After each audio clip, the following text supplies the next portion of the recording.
আসসালামু আলাইকুম আপুরা, অল্প লেস দিয়ে সুন্দর একটি পায়জামার ডিজাইনের সহজ টিউটোরিয়াল শেয়ার করব আজকে তোমাদের সাথে। প্রথমে পায়জামার পায়ের বর্ডার ডাবল বাস দিয়ে মিডল পয়েন্ট থেকে 5 ইঞ্চি লম্বায় পয়েন্ট মার্ক দিয়ে নিব। এরপর ফিতাটিকে এভাবে ধরে একটি মার্জিন টেনে নিব। এখানে 2.5 ইঞ্চি উপর থেকে দাগটি দিয়েছি। এখন ফিতাটিকে উপর থেকে এভাবে ধরে 1 ইঞ্চি পর পর পয়েন্ট মার্ক করে নিব। এখন এভাবে করে লম্বায় মার্জিন টেনে নিব।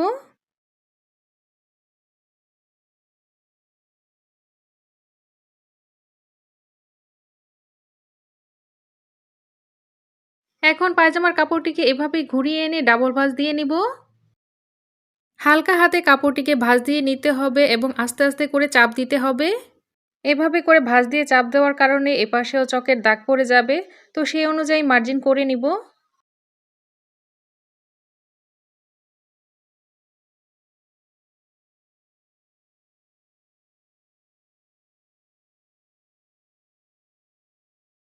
এখন মার্জিন অনুযায়ী 1 সুতা পরিমাণ জায়গা রেখে চিকন করে সেলাই দিয়ে নিব।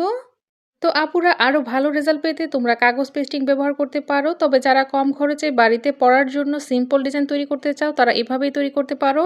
তবে এটা যেহেতু পপলিন কাপড় তাই সেলাইগুলো সুন্দরভাবে দেওয়া যাবে, কিন্তু বয়েল কাপড় দিয়ে তৈরি করতে চাইলে অবশ্যই কাগজ পেস্টিং ব্যবহার করবে।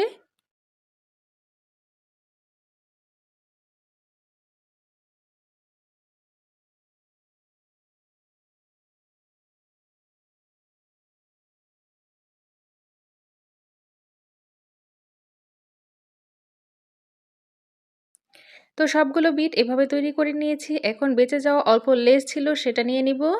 হাতের কাছে লেস থাকলে পুরোটা দিয়ে ডিজাইনটি তৈরি করতাম, যেহেতু কম আছে তাই এখন কেটে ডিজাইনটি তৈরি করব। সবগুলো পাতা কেটে নেওয়ার পর এখন 6000 গ্লু লাগিয়ে বিটের মাথায় সবগুলো পাতা লাগিয়ে নিব।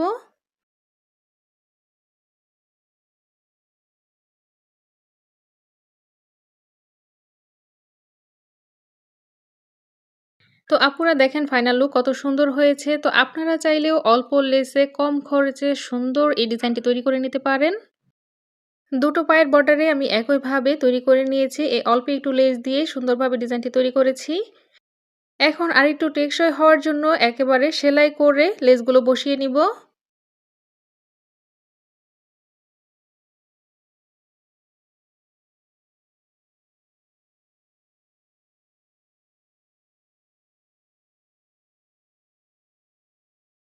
সেলাই করা হয়ে গেলে বাড়তি সুতোগুলো এভাবে কেটে নিব। উল্টো পিঠের সুতাগুলো এভাবে কেটে নিব।